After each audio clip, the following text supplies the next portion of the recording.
सात समुंदर पार में तेरे पीछे पीछे आ गई।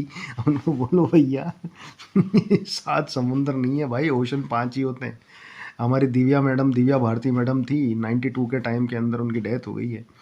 तो हो गई थी उनकी डेथ। अब उन्होंने ये गाना गाया था सनी देओल के साथ में मिलके, इन्होंने एक पब में गाना गाया था, पुरानी पिक्चर है, सात समुंदर पार में तेरे पीछे पीछे आ गई।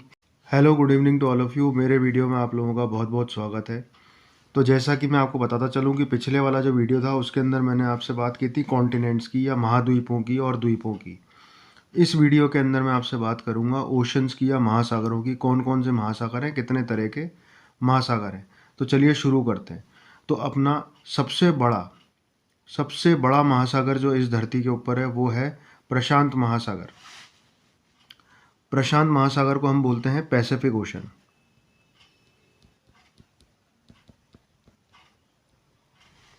Pacific ocean. अच्छा, ये क्या है? सब दुनिया का सबसे बड़ा महासागर है और ये अपने को, जैसा कि मैंने आपको मैप में बता रखा है, ये दो तरफ है। ये एक यहाँ पर है और एक यहाँ पर है। क्योंकि अगर अपन इस अर्थ को अपन जैसे गोल मानते हैं तो ये तो एक फ्लैट मैप है। इसको आप गोल करोगे तो ये एक हिस्सा इसका इस तरफ आता है और एक हिस्सा इसका इस तरफ आता है। तो ये दुनिया का सबसे बड़ा क्वेश्चन आता है, दुनिया का सबसे बड़ा ओशन कौन सा है? तो आप लिखेंगे प्रशांत महासागर, प्रशांत महासागर, प्रशांत महासागर। ठीक है। उसके बाद में दूसरा सबसे बड़ा ओशन जो है वो आता है आपके अटलांटिक ओशन, और ये आपके अटलांटिक ओशन है।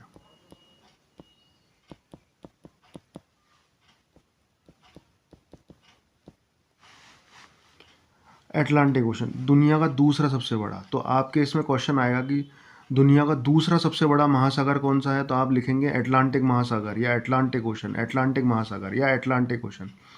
अच्छा, दूसरी चीज, अटलांटिक ओशन जो है वो एस शेप के अंदर है। आप देखिए ये एस शेप के अंदर।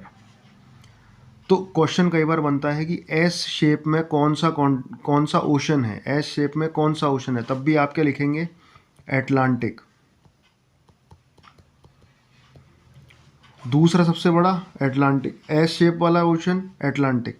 दूसरा सबसे बड़ा अटलांटिक, एस शेप का ओशन अटलांटिक। दुनिया का सबसे बड़ा ओशन पैसिफिक ओशन या प्रशांत महासागर। आ गई कहानी समझ में? चलिए अब अपन आगे चलते हैं।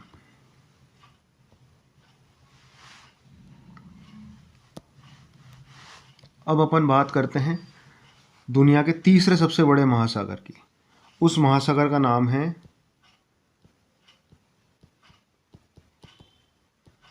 Indian ocean. हिंद महासागर, हिंद महासागर, हिंद महासागर। हिंद महासागर जो है वो दुनिया का तीसरा सबसे बड़ा महासागर है। अब इसके अंदर क्या होता है कि आप ये देखिए कि हिंद महासागर का मतलब ये नहीं है कि यहाँ पे ये सारा इंडिया के, यहाँ पे ये सारा है तो ये इंडिया की बापोती है या इंडिया का है भैया, हम ये तो हमारा है। जैसा कि चाइना कहता है कि साउथ चाइना सी पूरा मेरा है, वैसे ये इंडियन ओशन पूरा ऐसा होता नहीं है। इंटरनेशनल लॉ के हिसाब से, इंटरनेशनल कानून के हिसाब से केवल 200 नॉटिकल माइल, केवल 200 नॉटिकल माइल का एरिया होता है वो किसी देश का है। तो भारत से 200 नॉटिकल माइल का जो हिस्सा है, ये वाला हिस्सा जो होता है 200 नॉटिकल माइल का, ये इंडिया का होता है। याद रखना, इंटरनेशनल रूल है 200 नॉटिकल माइल का जो भी इलाका समुद्र का होता है वो उस देश का होता है। तो तीसरा सबसे बड़ा महासागर कौन सा हुआ? हिंद महासागर। अच्छा, दूसरी चीज़ मैं आपको और बता दूं कि इसको अर्ध महासागर भी कहा जाता है। अर्ध महासागर मतलब हाफ ओशन।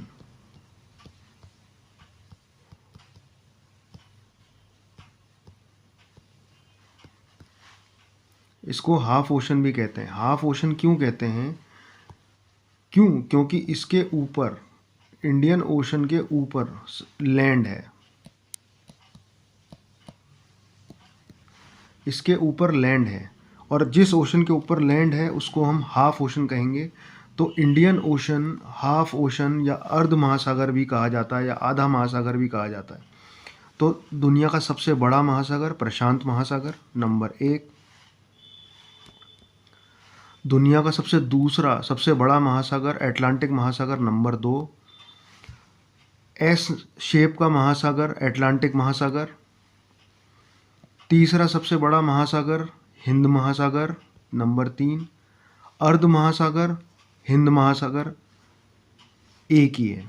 हिंद महासागर कहो या अर्ध महासागर कहो या हाफ ओशन कहो, एक ही बात है, क्योंकि इसके ऊपर लैंड है। आ गई कहानी समझ के अंदर? चलिए, अब इसके बाद में जो होता है ना, वो चौथा महासागर जो है वो है आर्टिक ओशन। आर्टिक ओशन, ये ऊपर वाला, ये आर्टिक ओशन या आर्टिक महासागर, ये वाला आर्टिक महासागर। अच्छा, ये है चौथा। पर इसको छुपा हुआ महासागर भी कहते हैं, क्योंकि ये सर के ऊपर है। आप देखो, कोई भी चीज़ मेरे सर के ऊपर रखी हुई है और मैं यूं देख रहा हूँ तो वो दिखती नहीं है, सामने वाले को या पीछे वाले को दिखेगी नहीं। इसलिए इसको हम हाइड ओशन भी कहते हैं या छुपा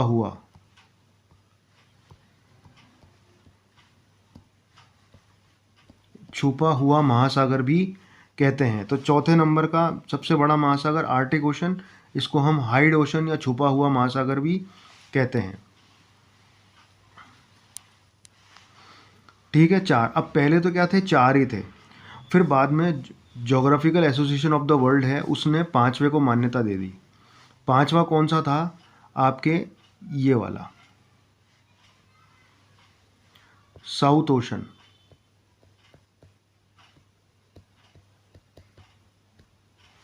साउथ ओशन जो था ना, साउथ ओशन तो ज्योग्राफिकल एसोसिएशन ने इसको मान्यता दी थी। तो अब 4 की जगह 5 महासागर हैं। तो ये हुआ आपका 5वां महासागर। ठीक है, अब ये क्या करता है, आप देखिए, पैसिफिक ओशन को भी काटता है यहाँ से, अटलांटिक ओशन को भी काटता है, हिंद महासागर को भी काटता है, और इधर से फिर पैसिफिक को भी काटता है। इसकी खासियत ये है। तो क्वेश्चन आता है कि ऐसा कौन सा ओशन है जो सारे महासागरों को काटता है? वो है साउथ ओशन। ऐसा महासागर जो सारे सागरों को काटता है वो है साउथ ओशन। इसका दूसरा नाम है एंटार्क्टिक ओशन।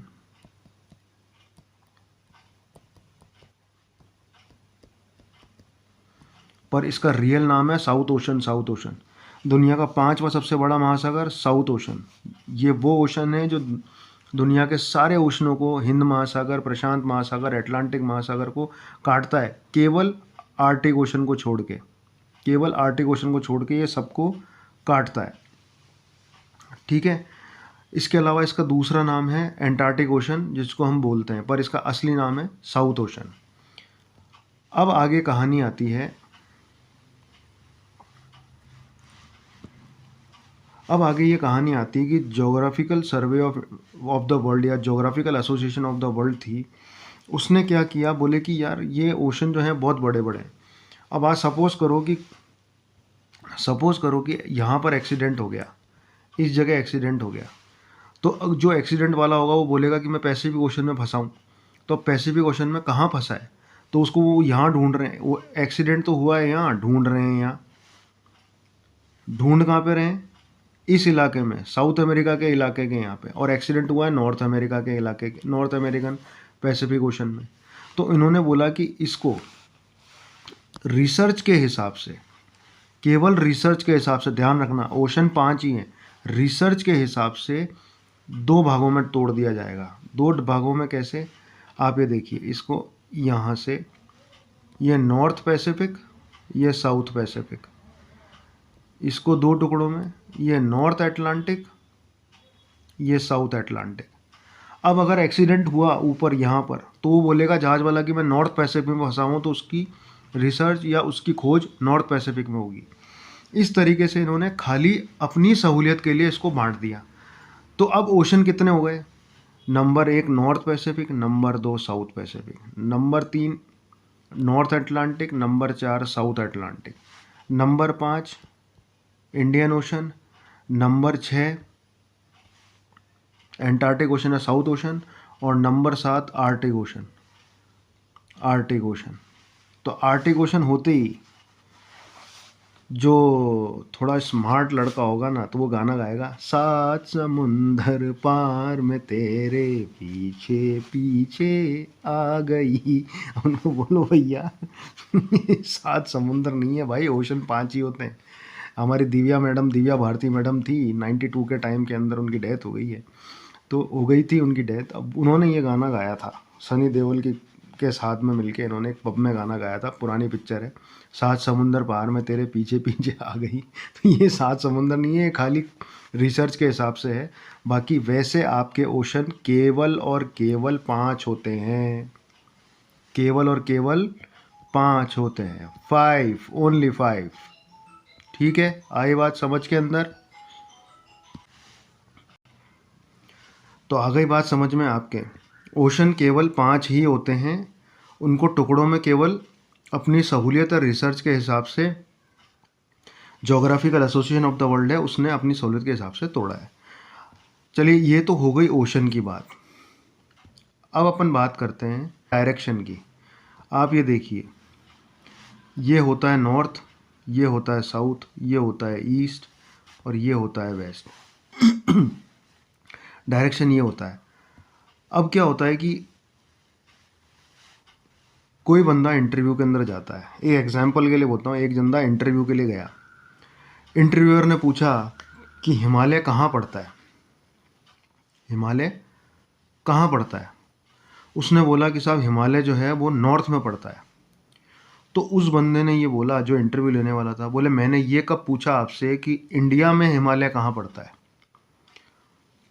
ये बहुत इंपॉर्टेंट क्वेश्चन है। आप देखिए, कोई भी चीज़ या कोई भी दिशा किसी दूसरी कंट्री के हिसाब से निर्धारित होती है, दूसरी के हिसाब से तय होती है। जैसे कि आप ये देखिए, यहाँ पर हिमालय है, यहाँ पर हिमालय है, ठीक है। अब इंडिया के हिसाब से तो ये नॉर्थ में है, पर रशिया के हिसाब से ये साउथ में है, ठीक है। आप ये देखिए डिस्टेंस, चाइना के हिसाब से ये साउथ के अंदर है, ठीक है। ऑस्ट्रेलिया के हिसाब से ये नॉर्थ के अंदर है, ठीक है। इसके अलावा यहाँ का कोई देश होगा अफ्रीका का, उसके हिसाब से ये ईस्ट के अंदर है। तो हर कंट्री दूसरी कंट्री के अपने हिसाब से डायरेक्शन तय होती है, ऐसे तय नहीं होती है। तो उस बंदे ने बोला कि मैंने ये तो पूछा नहीं आपसे कि भैया ये इंडिया में कहाँ है। तो फिर उस बंदे का जवाब क्या होना चाहिए था? उस बंदे का जवाब ये होना चाहिए था कि साहब इंडिया के हिसाब से ये नॉर्थ में है, इंडिया के हिसाब से। अगर वो बोलता कि रशिया के हिसाब से कहाँ है, तो उसका आंसर होना चाहिए था साउथ। उसने पर्टिकुलर कंट्री का नाम ही नहीं लिया, उसने पूछा हिमालय कहाँ है, तो उसका आंसर होना चाहिए था इंडिया के हिसाब से ये नॉर्थ के अंदर है। आई बात समझ में? इसी हिसाब से एक कमेटी बनाई गई या एक ऑर्गेनाइजेशन बनाई गई, जिसको हम बोलते हैं सार्क। इसको हम बोलते हैं सार्क। एक कमेटी बनाई गई सार्क।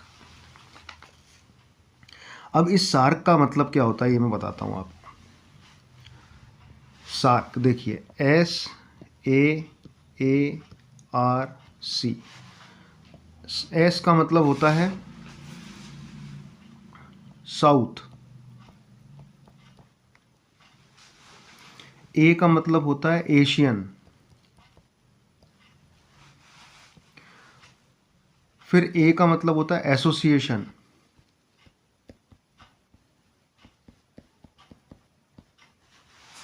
फिर आर का मतलब होता है रीजनल, और सी का मतलब होता है corporation.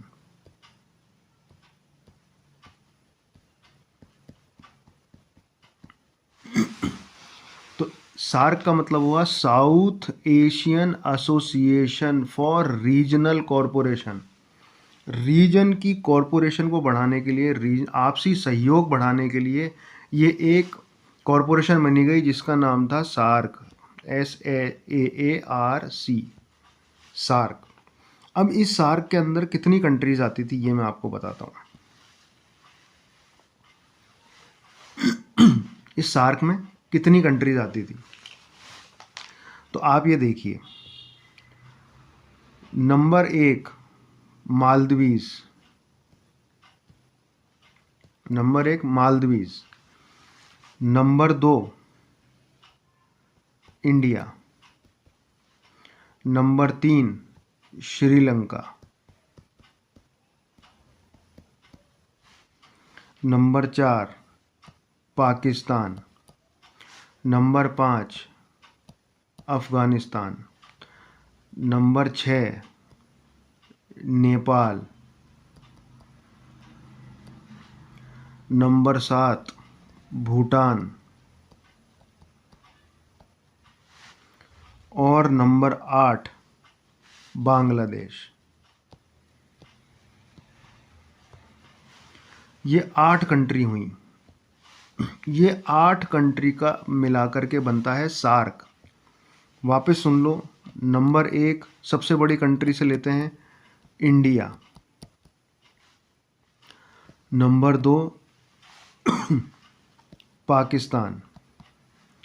Number 3 Afghanistan. Number 4 Nepal. Number 5 Bhutan. Number 6 Sri Lanka.